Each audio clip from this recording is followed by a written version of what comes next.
Japan ದೇಶದಲ್ಲಿ Harry ಅನ್ನತಕ್ಕಂಥ ಒಬ್ಬ ವಯಸ್ಸಾದವ ಅಂದ್ರೆ ಓಲ್ಡ್ ಮ್ಯಾನ್ ಅವೇನ್ ಮಾಡಿದ್ರಪ್ಪ ಅಂದ್ರೆ ಅವನ ಜೀವನೋಪಾಯಕ್ಕಾಗಿ ಅಂದ್ರೆ ತನ್ನ ಜೀವನವನ್ನು ನಡೆಸೋದಕ್ಕೆ ಲೈವ್ಲಿಹುಡ್ಗಾಗಿ ಒಂದು ಸ್ಮಾಲ್ ಟೀ ಶಾಪ್ ಅನ್ನ ಚಹಾ ಅಂಗಡಿಯನ್ನ ಇಟ್ಕೊಂಡಿದ್ದ.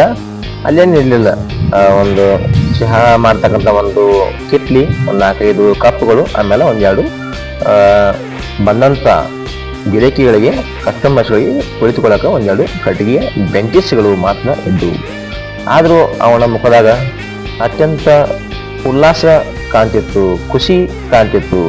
ಅವನ ಅಂಗಡಿಗೆ ಚಹಾ ಕುಡಿಯಕ್ಕೆ ಬಂದಂತಹ ಗಿರಾಕಿಗಳು ಅವರು ಯಾರು ಬಡವರಿರ್ಬೋದು ಅಥವಾ ಶ್ರೀಮಂತರಿರ್ಬೋದು, ಅಂಗವಿಕಲರಿರ್ಬೋದು, ಯಾರೇ ಇರ್ಬೋದು, ಅದೇ ಊರಿನವ್ರು ಇರ್ಬೋದು ಅಥವಾ ಬೇರೆ ಊರಿನಿಂದ ಬಂದಂತಹವರು ಇರ್ಬೋದು. ಅಲ್ಲಿ ಬಂದ ಬರೀ ಚಹಾ ಮಾತ್ರ ಕುಡಿದೋಗಿದ್ದಿಲ್ಲ, ಬಟ್ ಹೋಗೋ ಮುಂದೆ ಏನಾಗಿತ್ತು, ಅಗ್ದಿ ಖುಷಿಯಿಂದ ನಕ್ಕೋತ ಅವರೆಲ್ಲರೂ ಆ ಚಹಾ ಅಂಗಡಿಯನ್ನ ಬಿಟ್ಟ ಚಹಾ ಕುಡ್ದ ಹೋಗ್ತಾ ಇದ್ರು. ಅಂತ ಸ್ಪೆಷಾಲಿಟಿ ಅಲ್ಲಿ ಒಂದು ಚಹಾ ಅಂಗಡಿಯಾಗ ಏನಿತ್ತು, ಆ ಚಹಾದಾಗ ಏನಿತ್ತಪ್ಪ ಅಂದ್ರೆ ಆ ಹ್ಯಾರಿ ಅಂತಕ್ಕಂಥವ ಚಹಾ ಮಾರವ ಬರೀ ಚಹಾನ ಕೊಡದಾರ್ದೆ, ಬರೀ ಚಹಾನ ಮಾತ್ರ ಅವ ಕೊಟ್ಟಿದ್ದಿಲ್ಲ, ಅದ್ರ ಜೊತೆಗೆ ಬಂದಂತ ಗಿರಾಕಿಗಳ ಜೋಡಿ ಅತ್ಯಂತ ನಗುಮುಖದಿಂದ ಮಾತಾಡ್ತಿದ್ದ ಮತ್ತು ಅವ್ರ ಜೋಡಿ ಜೋಕ್ಗಳನ್ನ ಮಾಡ್ತಿದ್ದ. He was trying to make customers laugh. ಅವ ಏನ್ ಮಾಡ್ತಿದ್ದಪ್ಪ, ಅವನ ಉದ್ದೇಶ ಏನಿತ್ತು, ನನ್ನ ಅಂಗಡಿಗೆ ಬಂದವರು ಬರೀ ಚಹಾ ಕುಡಿದು ಹೋಗಬಾರ್ದು, ಇಲ್ಲಿಂದ ಹೋಗೋ ಮುಂದ ತಮ್ಮ ಮನಸ್ಸನ್ನ ಹಗುರ ಮಾಡ್ಕೊಂಡ ನಕ್ಕೋತ ತಮ್ಮ ಕಷ್ಟಗಳನ್ನ ಮರೆತ ಅವರು ನಗುಮುಖದಿಂದ ಹೋಗಬೇಕು ಅನ್ನುವ ಒಂದು ವಿಚಾರ ಆ ಒಬ್ಬ ಚಹಾದ ವ್ಯಾಪಾರಿ ಹ್ಯಾರಿಗೆ ಇತ್ತು. ಇದೇ ರೀತಿಯಾಗಿ ಅವನ ಇಲ್ಲಂತ ಚಹಾ ಅಂಗಡಿ ಐತಿ, ಮತ್ತು ಇಲ್ಲಿ ಅವ ಚಹಾ ಮಾರ ಅವ ಇಷ್ಟ ಖುಷಿಯಿಂದ ಇರ್ತಾನೋ, ನಗುಮುಖದಿಂದ ಇರ್ತಾನೋ ಅಂತ ಹೇಳಿ ಅವ ಊರಿಗೆಲ್ಲ ಫೇಮಸ್ ಆಗತಿ. ಸುತ್ತಮುತ್ತಲ ಊರಿನ ಜನ ಕೂಡ ಬಂದಾಗ, ಆ ಊರಿಗೆ ಬಂದಾಗ ಅಲ್ಲಿ ಅವನ ತೆರಿಗೆ ಬಂದ ಚಹಾ ಕುಡ್ದ ಅವರ ಒಂದು ಮನಸ್ಸನ್ನು ಹಗುರು ಮಾಡ್ಕೊಂಡ ನಗುತ್ತಾ ಅಲ್ಲಿಂದ ಮತ್ತೆ ಮುಂದೆ ಪ್ರಯಾಣ ಮಾಡ್ತಿದ್ರು. ಒಂದು ದಿವಸ ಏನಾಗತಿ, ಒಬ್ಬ ಯಂಗ್ ಪರ್ಸನ್ನ, ಒಬ್ಬ ಯಂಗ್ ವ್ಯಕ್ತಿ ಏನ್ ಮಾಡ್ತಾನು, ಅವನ ಅಂಗಡಿಗೆ ಬರ್ತಾನು. ಅವ್ನು ನೋಡಕ್ ಒಳ್ಳೆ ಟಿಪ್ ಟಾಪ್ ಇದ್ದ, ಮತ್ತ ಶೂ ಹಾಕೊಂಡ, ಒಳ್ಳೆ ಸಿಸ್ಟಮೆಟಿಕ್ ಡ್ರೆಸ್ ಹಾಕೊಂಡವ ಬರ್ತಾನ ಅವನ ಅಂಗಡಿ. ಅವಂಗ ಅನಿಸ್ತತಿ ಹ್ಯಾರಿಗೆ ಇವು ಒಳ್ಳೆ ಒಂದು ಕುಟುಂಬದಿಂದ ಬ್ಯಾಕ್ಗ್ರೌಂಡಿಂದ ಬಂದಾನು ಅಂತ ಅನಿಸ್ತತಿ. ಆದ್ರೂ ಅವನ ಮುಖದಾಗ ಏನೋ ಒಂಥರ ಡಲ್ನೆಸ್ ಇತ್ತು. ಅಂದ್ರೆ ಅವನ ಮುಖದಾಗ ಬಂದಂತ ಒಂದು ಯಂಗ್ ಮ್ಯಾನ್ ಪರ್ಸನ್ ಮುಖದಾಗ ಒಂದು ಖುಷಿ ಅನ್ನೋದು ಇರಲಿಲ್ಲ. ಕೇಳ್ತಾನವ, ಯಾಕಪ್ಪ ಇಷ್ಟು ನೀ ಡಲ್ ಅದಿ, ಏನಾಗೈತಿ ಅಂತ ಕೇಳ್ತಾನು. ಆಗ ಅವ ಹ್ಯಾರಿಗೆ ಹೇಳ್ತಾನು, ನೋಡಿ ಅಜ್ಜ, ನನ್ನ ಹತ್ರ ಎಲ್ಲ ಐತಿ, ನನ್ನ ಹತ್ರ ಏನೂ ಇಲ್ಲ ಅನ್ನಂಗಿಲ್ಲ. ನಂದು ದೊಡ್ಡ ಮನಿ ಐತಿ, ದೊಡ್ಡ ಬಿಸ್ನೆಸ್ ಐತಿ, ಹೌದು ಸಿಕ್ಕಾಪಟ್ಟಿ ಆಸ್ತಿ ಐತಿ, ಆದ್ರೆ ನನಗೆ ನೆಮ್ಮದಿ ಇಲ್ಲಾಗೈತಿ, ಮತ್ತು ನನ್ನ ಮನಸ್ಸಿಗೆ ಖುಷಿ ಅನ್ನೋದು ಇಲ್ಲಾಗೈತಿ, ಸಂತೋಷ ಇಲ್ಲಾಗೈತಿ. ಹೆಂಗ ಸಂತೋಷನ ಪಡೆಯೋದು, ಎಲ್ಲಿ ಸಂತೋಷನ ಹುಡುಕೋದು ಅಂತವ ಹೇಳ್ತಾನು. ಅವಾಗ ಹ್ಯಾರಿ ಹೇಳ್ತಾನು, ಸಂತೋಷ ಅನ್ನೋದು ನಾವು ಏನು ಹೊಂದಿವು, ನಮ್ಮ ತಲೆ ಏನು ಐತಿ ಅದರಲ್ಲಿ ಮಾತ್ರ ನಾವು ಹುಡುಕ್ಬೇಕು. ಅದನ್ನ ಬಿಟ್ಟು ನಾವು ಹೆಚ್ಚಿಂದ ಪಡ್ಯಾಕ ನಾವು ಟ್ರೈ ಮಾಡ್ರಿ ಏನಾಗತಿ, ನಮ್ಗೆ ದುಃಖ ಆಕತಿ, ಸಂತೋಷ ನಮ್ಗೆ ಸಿಗುದಿಲ್ಲ ಅಂತ ಹೇಳ್ತಾನು. ಅಂದ್ರ ಅವ ಒಬ್ಬ ಬಂದಂತ ಯಂಗ್ ಮ್ಯಾನ್ ಏನಿದ್ದ, he was rich but he was trying to get much more than what he had. ಅವನಿಗೆ ಏನಿತ್ತಲ್ಲ ಅದಕ್ಕಿಂತ ಹೆಚ್ಚಿಗೆ ಅವ ಪಡ್ಯಾಕ ಟ್ರೈ ಮಾಡ್ತಿದ್ದ. ಅಂದ್ರೆ ಅವಂಗ ಮನಸ್ಸಿಗೆ ನೆಮ್ಮದಿ ಅನ್ನೋದು ಇರ್ಲಿಲ್ಲ. ಸಿಕ್ಕಾಪಟ್ಟೆ ಆಸ್ತಿ ಇತ್ತು, ಮನಿ ಇತ್ತು, ಎಲ್ಲ ಇತ್ತು, ಹಣ ಇತ್ತು, ಆದ್ರೆ ಅವಂಗೇನು ಆಸೆ ಇತ್ತು, ಇನ್ನೂ ಹೆಚ್ಚಿಂದ ಗಳಿಸ್ಬೇಕು, ನಾನು ಇನ್ನೂ ಹೆಚ್ಚಿಗೆ ಒಂದು ಹಣವನ್ನು ಮಾಡಬೇಕು, ಹೆಚ್ಚು ಮಣಿಯನ್ನ ಮತ್ತೆ ತಗೊಳ್ಬೇಕು, ಕಟ್ಟಿಸ್ಬೇಕು, ಈ ರೀತಿಯಾದ ಒಂದು ಅವನ ಅತಿಯಾಸೆ ಇತ್ತು. ಅದರಿಂದ ಅವನಲ್ಲಿ ಏನಿತ್ತು, ಖುಷಿ ಇರಲಿಲ್ಲ.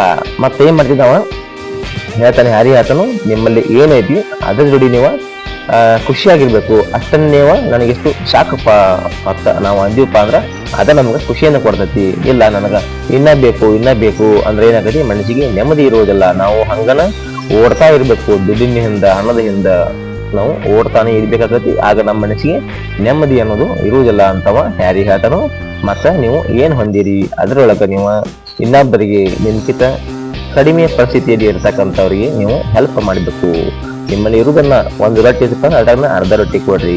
ನಿಮ್ಮಂತೀರ ಒಂದೆರಡು ಹಳೆ ಬಟ್ಟೆ ಇದ್ರೆ ಅವುಗಳನ್ನ ಹಳೆ ಬಟ್ಟೆ ಇರ್ಲಾರದಂತ ಹರಕ ಅರ್ಬಿಯನ್ನು ಹಾಕೊಂಡು ತಿರುಗಾಡ್ತಕ್ಕಂಥ ಒಂದು ಜನರಿಗೆ ಅವುಗಳ ನಿಮ್ಮ ಹಳೆ ಬಟ್ಟೆಗಳನ್ನು ದಾನ ಮಾಡ್ರಿ. ಸಾಧ್ಯ ಆದ್ರೆ ಒಂದು 3-4 ಮಕ್ಕಳಿಗೆ ನೀವು ಬಡ ಮಕ್ಕಳಿಗೆ ವಿದ್ಯಾಭ್ಯಾಸ ಕೊಡಿಸಿ, ಇಲ್ಲಾರದವರಿಗೆ ಮನೆ ಇಲ್ಲಾರದವರಿಗೆ ಮನೆ ಕಟ್ಟಿಸಿ ಕೊಡಿ ಅಂತ ಒಂದು ಗುಣಗಳನ್ನ ನೀವು ಹೊಂದುವುದ್ರಲ್ಲಿ ಏನಾಗತಿ ನಿಮ್ಗೆ ಆ ಮನಸ್ಸಿಗೆ ಒಂದು ಆನಂದ ಸಿಗ್ತತಿ. ನಾನು ಇನ್ನೊಬ್ಬರಿಗೆ ಹೆಲ್ಪ್ ಮಾಡಿಲ್ಲ, ನನ್ನಿಂದ 4 ಮಂದಿ ಚಲೋ ಆತಲ್ಲ, ಊಟ ಮಾಡಿರಲ್ಲ, ಅರ್ವಿ ಹಾಕೊಂಡಲ್ಲ, ವಿದ್ಯೆ ಕಲಿತಲ್ಲ, ಹೌದ್ರ ಅವ್ರಿಗೊಂದು ನಾನು ಇರಾಕ ಮನಿ ಮಾಡಿ ಕೊಟ್ನಿ ಅಂತಕ್ಕಂಥ ಒಂದು ಸಂತೃಪ್ತಿ ನಿಮ್ಮಲ್ಲಿ ಮೂಡ್ತೈತಿ. ಆಗ ನಿಮ್ಗೆ ಆಟೋಮೆಟಿಕಲಿ ಖುಷಿ ಬರ್ತೈತಿ ಅಂತವ ಹ್ಯಾರಿ ಆ ಒಂದು ವ್ಯಕ್ತಿಗೆ ಬಂದಂತ ಯಂಗ್ ಮ್ಯಾನ್ ಹೇಳ್ತಾನು. ಅದೇ ರೀತಿ ಅವ ಏನ್ ಮಾಡ್ತಾನೋ ಯಂಗ್ ಮ್ಯಾನ್ ಸಾಯಂಕಾಲ ಒಂದು ತನ್ನ ಕೆಲಸ ಮುಗಿಸುವಂತ ತನ್ನ ಬಿಸ್ನೆಸ್ ಇಂದ ಹೋಗೋ ಮುಂದ ಏನ್ ಮಾಡ್ತಾನೆ, ಒಂದು ರೋಡ್ನ್ಯಾಗ ಒಂದು ಹುಡುಗ ಅಂದ್ರೆ ಬಡ ಹುಡುಗ, ಆಹಾರ ಇರ್ಲಾರ್ದ, ಬಟ್ಟೆ ಇರ್ಲಾರ್ದ ಒಂದು ರೋಡ್ ಬಾಜುಕ ಇರ್ತಾನು. ಅವ ಹೋಗಿ ಅವನ ಜೋಡಿ ಮಾತಾಡಿ ಕೇಳ್ತಾನು. ಆ ಹುಡುಗಿ ಹೇಳ್ತತಿ, ಇಲ್ರಿ ನಾನು ಅನಾಥ ಅದನು, ನನಗೆ ತಿನ್ನಾಕ ಊಟ ಇಲ್ಲ, ಹಾಕೊಳಕ ಬಟ್ಟೆ ಇಲ್ಲ, ಮತ್ತೆ ನನಗೆ ಯಾರು ಶಾಲಿ ಕೆಲಸವ್ರಿಲ್ಲ ಅನಾಥೆ. ಆ ಒಂದು ವ್ಯಕ್ತಿಗೆ ಹ್ಯಾರಿ ಹೇಳಿದಂತ ನೆನಪುಗಳು, ಒಂದು ವಿಚಾರಗಳು ನೆನಪಿಗೆ ಬರ್ತಾವು. ಬಂದ ಏನ್ ಮಾಡ್ತಾನು, ಆ ಒಂದು ಯಂಗ್ ಮ್ಯಾನ್ ಆ ಒಂದು ಬಡ ಹುಡುಗನಿಗೆ ಆಹಾರ ಕೊಡ್ತಾನು, ಬಟ್ಟೆ ಕೊಡ್ತಾನು, ಅವನಿಗೆ ಒಂದು ಶಾಲಿ ಕಲಿತಕ್ಕಂತ ಒಂದು ವ್ಯವಸ್ಥೆ ಮಾಡ್ತಾನು. ಅವನು ಹೋಗಿ ಒಂದ ಹಾಸ್ಟೆಲ್ಕ ಹಾಸ್ತಾನು. ಆ ಒಂದು ಯಂಗ್ ಮನುಷ್ಯಾಗ ಅಷ್ಟು ಖುಷಿ ಆಗತ್ಲ. He hadn't felt so happy ever before ಅಂತ ಮುಂಚೆ ಅವಾಗ ಅಷ್ಟು ಖುಷಿ ಎಂದೂ ಆಗಿರಂಗಿಲ್ಲ. ಅಷ್ಟೊಂದು ಖುಷಿ ಆ ಒಂದು ಮಗುವಿಗೆ, ಬಡ ಒಂದು ಮಗುವಿಗೆ ಆಹಾರ, ಬಟ್ಟೆ ಮತ್ತು ಶಾಲಿ ಕಲಿಸಕ ವ್ಯವಸ್ಥೆ ಮಾಡಿದಂತ ನಂತರ ಅವನಿಗೆ ಸಿಗ್ತೈತಿ. ಹೌದಾ? ಆದ್ರಿಂದ ನಾವು ಏನಿದೀವಿ, ನಮ್ಮಲ್ಲಿ ಇರುವುದ್ರೊಳಗೆ ನಾವು ತೃಪ್ತಿ ಪಡಬೇಕು. ಅತಿಯಾಗಿ ನಾವು ಗಳಿಸಬೇಕು ಅಂತ ನಾವು ಹಣದಿಂದ ಬಿದ್ದರೆ ನಮ್ಮ ಮನಸ್ಸಿಗೆ ನೆಮ್ಮದಿ ಅನ್ನೋದು ಇರುವುದಿಲ್ಲ. ಅದೇ ರೀತಿ ನಮ್ಮ ಹತ್ತಿರ ಇದ್ದಷ್ಟರೊಳಗ ನಮ್ದು ಎಷ್ಟೇ ಇರಲಿ ಅಷ್ಟರೊಳಗ ನಾವು ನಮ್ಗಿಂತ ಕಡಿಮೆ ಇದ್ದವ್ರಿಗೆ, ನಮ್ಗಿಂತ ಬಡವರಿಗೆ ನಾವು ಹೆಲ್ಪ್ ಮಾಡ್ಕೊತ ಹೋಗ್ಬೇಕು. ಅದರಿಂದ ನಮ್ಗೆ ಏನಾಗತಿ, ಮನಸ್ಸಿಗೆ ಸಮಾಧಾನ ಸಿಗ್ತೈತಿ. ನಾವು ಖುಷಿಯಾಗಿರುವುದು ದೊಡ್ಡ ಹೆಚ್ಚಿನ ಅಮೌಂಟ್ ಹಣ ಹೊಂದಿರುವುದರಲ್ಲಿ, ದೊಡ್ಡ ಮನಿ ಇರುವುದರಲ್ಲಿ, ದೊಡ್ಡ ಬಿಸ್ನೆಸ್ ಇರುವುದರಲ್ಲಿ ನಮ್ಗೆ ಖುಷಿ ಸಿಗುವುದಿಲ್ಲ. ಆದ್ರೆ ಇದ್ದಂತಹ ಚಿಕ್ಕ ಚಿಕ್ಕ ವಸ್ತುಗಳಲ್ಲಿ ಕೂಡ ನಾವು ಖುಷಿಯನ್ನ ಪಡೆಯಬೇಕು. ಕುವೆಂಪು ಅವರು ಒಂದು ಮಾತು ಹೇಳ್ಯಾರು, ಕೋಟಿ ಧನವಿದ್ದರೂ ಪಟ್ಟಣವು ಗೋಳು, ಕಾಸಿಲ್ಲದಿದ್ದರೂ ಸುಖ ಹಳ್ಳಿ ಬಾಳು. ಅಂದ್ರೆ ನಮ್ಗೆ ಕೋಟ್ಯಾಂತರ ರೂಪಾಯಿ ಹಣ ಇದ್ರು ನಾವು ಪಟ್ಟಣದಾಗ ಜೀವಿಸ್ತಿದ್ದೀವಪ್ಪ ಅಂದ್ರೆ ಅಲ್ಲಿ ನಮ್ಗೆ ಇನ್ನೊಬ್ಬರ ಜೊತೆ ನೋಡಿ, ಅಲ್ಲಿ ನಾವು ಹಣದ ಹಿಂದೆ, ಹಣವನ್ನು ಸಂಗ್ರಹ ಮಾಡುವ, ಹಣವನ್ನು ಬೆಳೆಸುವ ಒಂದು ವೇದಾಗ ನಾವು ಹತ್ತಿ ಹೊರತು ನಮ್ಮ ಮನಸ್ಸಿಗೆ ಅಲ್ಲಿ ಶಾಂತಿ ಸಿಗುವುದಿಲ್ಲ. ಅದೇ ರೀತಿ ಹಳ್ಳಿಯಾಗ ನಾವು ವಾಸ ಮಾಡ್ತಿದ್ದೀಪ ಅಂದ್ರೆ ಅಲ್ಲಿ ನಮಗೆ ಎಷ್ಟು ಇರ್ತೈತೆ ಅಷ್ಟೇ. ನಮ್ಮ ಹತ್ರ ಹಣ ಇಲ್ಲದಿದ್ದರೂ ಹಳ್ಳಿಯ ಬಾಳು ಒಂದು ಸುಖಮಯ ಆಗಿರ್ತೈತಿ.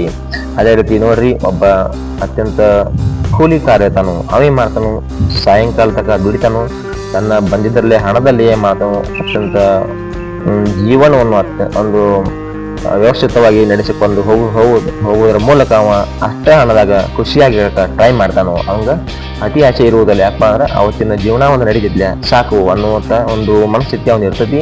ಮತ್ತು ಅಷ್ಟರಲ್ಲಿ ಖುಷಿ ಪಡೆಯತಕ್ಕಂತ ಒಂದು ಮನೋಭಾವ ಅವರನ್ನ ಬೆಳೆಸ್ಕೊಂಡಿರ್ತಾವ್ರ. ಅವರಿಗೆ ಅತಿ ಆಸೆ ಪಡಂಗಿಲ್ಲ, ಅವರಿಗೆ ದುಃಖದ ಹಣದಿಂದ ಅವರು ಬೆನ್ನ ಹತ್ತುವುದಿಲ್ಲ. ಈ ರೀತಿಯಾಗಿ ಇದ್ದಷ್ಟರಲ್ಲಿ ನಾವು ಖುಷಿಯಾಗಿರೋಕೆ ಟ್ರೈ ಮಾಡೋದು, ಮತ್ತು ಇದ್ದುದರಲ್ಲಿ ಸಾಧ್ಯ ಆದ್ರೆ ಇನ್ನೊಬ್ಬರಿಗೆ ನಾವು ಹೆಲ್ಪ್ ಮಾಡ್ಕೋತ ಹೋಗಿ ನಾವು ಖುಷಿಯಾಗಿರೋಣ, ಇನ್ನೊಬ್ಬರು ನಾವು ಖುಷಿಯಾಗಿಡೋಣ.